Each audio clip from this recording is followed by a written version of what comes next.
നിങ്ങളുടെ favourite shows ഇനി ഒരിക്കലും മിസ്സാവില്ല. ഇപ്പോൾ C5 കാണും നിങ്ങളുടെ ഫേവറേറ്റ് ഷോസ് തികച്ചും സൗജന്യമായി. മനസ്സ് വേദനിച്ചിട്ടാ ജയേട്ടൻ പോകുന്നത്. എന്നെ ഓർത്തിട്ടാ അങ്ങേരൊരു കടുത്ത തീരുമാനം എടുക്കാത്തത്. ജനിക്കണമെങ്കിൽ പണക്കാരായ അച്ഛന്റെ അമ്മയുടെ മകളായിട്ട് ജനിക്കണം. ഇതൊരുമാതിരി കഞ്ഞിക്ക് വകയില്ലാത്ത ആളുകളായിപ്പോയി എന്റെ തന്തൻ തള്ളൻ. ഇവിടെ രണ്ടറ്റവും കൂട്ടിമുട്ടിക്കാനുള്ള പാട് ഞങ്ങൾക്ക് അറിയൂ. നീക്കിരിപ്പൊന്നുമില്ല ഇവിടെ. തുണയൊന്നും പറയണ്ട, ഞാനറിയാത്ത ആൾക്കാരൊന്നും അല്ലല്ലോ നിങ്ങൾ.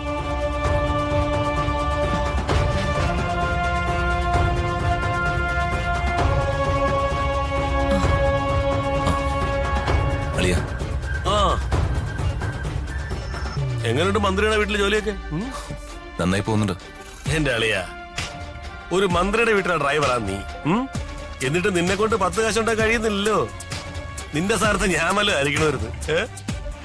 കൈക്കൂലി വാങ്ങി തകർത്തേനെ. പറഞ്ഞ പണം കൊണ്ടുവന്നിട്ടില്ലേ? അത് മുഴുവനും കിട്ടിയില്ല, കിട്ടിയത് കൊണ്ട് വന്നിട്ടുണ്ട്. എത്രയുണ്ട്?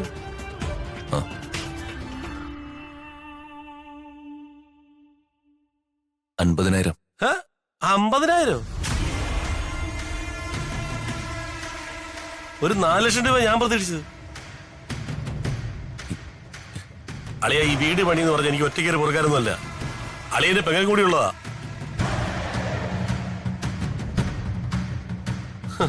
ഇന്നാണ് എന്റെ ഒരു കൂട്ടുകാരന്റെ അമ്മായിയച്ഛൻ വീട് പണി എന്ന് പറഞ്ഞതേ ഉള്ളൂ, അപ്പൊ തന്നെ കൊടുത്തു 10 ലക്ഷം രൂപ. എനിക്ക് കൊണ്ടൊരു അമ്മായിയച്ഛൻ. എപ്പോഴെങ്കിലും ഇവിടെ വന്ന മൂത്ത് കരച്ച കോഴിയെ വാങ്ങിച്ച് മസാല പുരട്ടത് കറി ഉണ്ടാക്കി തരും.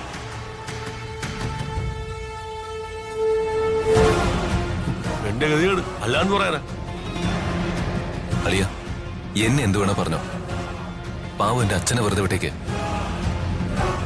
മനഃപൂർവ്വം അല്ലല്ലോ ഇങ്ങനെയൊക്കെ ചെയ്യുന്നത്. മനഃപൂർവ്വം ആണോ അല്ലെന്ന് എനിക്ക് അറിയണ്ട, എനിക്ക് എന്റെ കാശ് കിട്ടണം.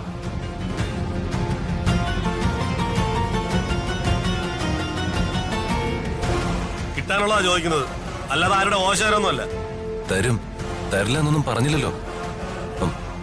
മാസം മാസം ഒരു തുക വെച്ചങ്ങ് തരാം. അതുകൊണ്ട് എന്താവാനാ? 4 ലക്ഷം രൂപ ഉണ്ടായിരുന്നെങ്കിൽ എനിക്ക് ഈ വീടിന്റെ ടൈൽ എടുക്കായിരുന്നു. ഇതുകൊണ്ടോ ഞാൻ ഇങ്ങോട്ട് വരാത്തത്. വന്നാ പിന്നെ മനസ്സ് വിഷമിക്കാതെ പോകാനും പറ്റില്ല. അളിയ, ഞാൻ വേണമെങ്കിൽ കാല് പിടിക്കാം. കാല്? ദയവ് ചെയ്ത് ഇനി ഈ വീട്ടിലെ കാശിന്റെ കണക്ക് പറയരുത്. തരാം, തന്നിരിക്കും. അതിനുവേണ്ടി അവന്റെ അച്ഛനെ അമ്മയും കുറ്റപ്പെടുത്തരുത്. വേണ്ട, ഞാൻ ആരെ കുറ്റപ്പെടുത്തുന്നില്ല. ഓവാ ചേട്ടാ, ഒരു ദിവസം നിൽക്കണമെന്ന് പറഞ്ഞ് വന്നതാ ഞാൻ. ഇനി വേറെ ആവശ്യമില്ലല്ലോ. കിട്ടാനുള്ളതെല്ലാം വേറെ കിട്ടി, തൃപ്തിയായി.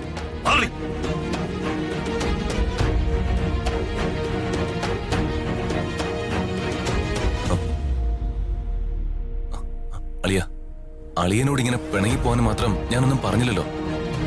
ഈ കാശിന്റെ കണക്ക് പറയുമ്പോ അളിയൻ തിരിച്ചു പറയുന്ന ന്യായങ്ങളുണ്ടല്ലോ, അതും കേട്ട് കൈയും കെട്ടി നിൽക്കാനേ ഈ ജയനെ കൊണ്ട് പറ്റൂല. തിരിച്ചു വല്ലതും പറഞ്ഞാൽ അതിന് വലിയ വഴക്കാവും. അതൊഴിവാക്കാനാ ഇറങ്ങി പോകുന്നത്. എന്തായാലും അളിയെ കൊണ്ടുവന്ന പൈസ വേസ്റ്റ് ആക്കുന്നില്ല. ജേട്ടാ, മനസ്സ് വേദനിച്ചിട്ടാ ജയേട്ടൻ പോകുന്നത്. എന്നെ ഓർത്തിട്ടാ അങ്ങേരൊരു കടുത്ത തീരുമാനം എടുക്കാത്തത്. ജനിക്കണമെങ്കിൽ പണക്കാരായ അച്ഛന്റെ അമ്മയുടെ മകളായിട്ട് ജനിക്കണം. ഇതൊരുമാതിരി കഞ്ഞിക്ക് വകയില്ലാത്ത ആളുകളായിപ്പോയി എന്റെ തന്തൻ തള്ളൻ.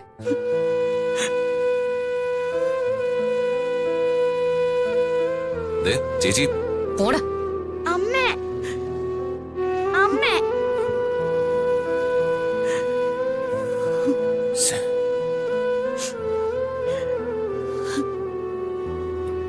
അച്ഛാ,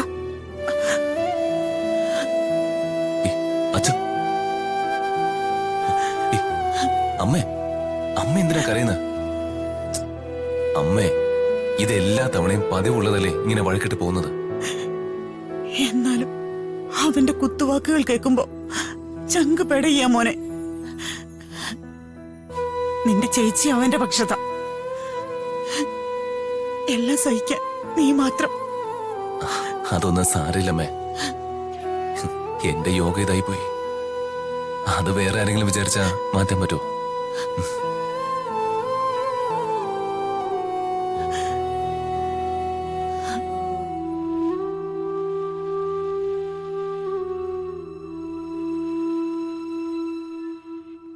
മോനെ, ആ അമ്മേ. വലിയ കാര്യത്തില് എന്നെ സമാധാനിപ്പിച്ച ആളാ. ഇപ്പൊ നീ ഒറ്റയ്ക്ക് വന്നിരുന്ന് സങ്കടപ്പെടുക. ഹേ, ഞാനൊരു കാര്യം പറഞ്ഞാ നീ സമ്മതിക്കോ? എന്താ അമ്മേ? അമ്മ പറഞ്ഞ എന്തെങ്കിലും കാര്യം ഞാൻ സമ്മതിക്കാതിരുന്നിട്ടുണ്ടോ? അത് നീ വിചാരിച്ചാ നടക്കുന്ന കാര്യാ. എന്തിനാ അമ്മ ഇത്രയൊക്കെ ഫോർമാലിറ്റി? എന്താണെങ്കിലും അമ്മ പറ. നീ ഉടനെ ഒരു കല്യാണം കഴിക്കണം. കല്യാണോ? ഈ അവസ്ഥയിലോ? ചേച്ചി, ശ്രീയുടെ പഠിപ്പ്, ഇതിന്റെ ഇടയില് ഞാൻ എങ്ങനെയാ അമ്മേ? നമ്മുടെ എല്ലാ പ്രശ്നങ്ങളും തീരാനാ ഞാൻ ഈ പറയുന്നത്. പുറത്തൊന്നും പോയി പെണ്ണന്വേഷിക്കേണ്ട. നമ്മുടെ എല്ലാ പ്രശ്നങ്ങളും അറിയാവുന്ന ഒരു കുട്ടിയാ. നമ്മുടെ എല്ലാ കാര്യങ്ങളും അറിയാവുന്ന കുട്ടിയോ? ആള് നമ്മുടെ തൊട്ടടുത്ത് തന്നെ ഉണ്ട്. രമ്യ. അവൾക്ക് ഇതിനെ വലിയ ഇഷ്ടാടാ. മോനൊന്ന് ആലോചിക്ക. ഇതല്ലാതെ വേറൊരു മാർഗവും അമ്മയുടെ മനസ്സ് തെളിയുന്നില്ല.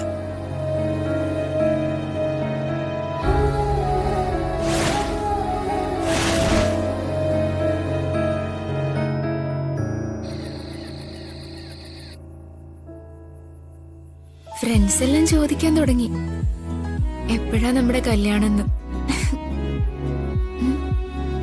അല്ല, ഞാനെന്താ മറുപടി പറയണ്ടേ? സാധാരണ ഇത്തരം കാര്യങ്ങളിലും മുൻകൈ എടുക്കേണ്ടത് ആണുങ്ങളല്ലേ?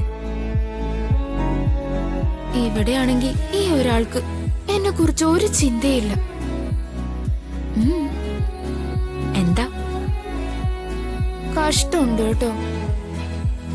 എന്നോടൊന്നും പറയാല്ല. എന്തെങ്കിലുമൊക്കെ പറയുന്നേ. ആരോടാ നീ സംസാരിക്കുന്നേ? ആരോട്? ആരോടുമില്ല. എനിക്കൊന്നും മനസ്സിലാവുന്നില്ല എന്ന് നീ വിചാരിക്കണ്ട. നീ ഒന്ന് പുറത്തേക്ക് വന്നേ.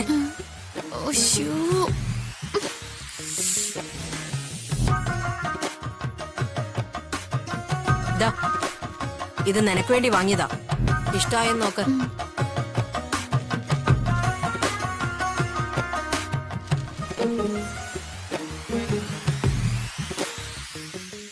കൊഴപ്പില്ല. അല്ലാതെ ഇഷ്ടമായിട്ടില്ല. രമ്യക്കിപ്പോ ഈ ലോകത്ത് വേറൊന്നും ഇഷ്ടാവില്ലമ്മേ. മനസ്സേ ഒരേ ഒരു ഇഷ്ടത്തിലേക്ക് ചുരുങ്ങിയിരിക്കുകയല്ലേ. രാജു അല്ലേ? ഡൗൺലോഡ് ചെയ്യൂ C5 ആപ്പ്. കാണൂ എല്ലാ എപ്പിസോഡുകളും സൗജന്യമായി.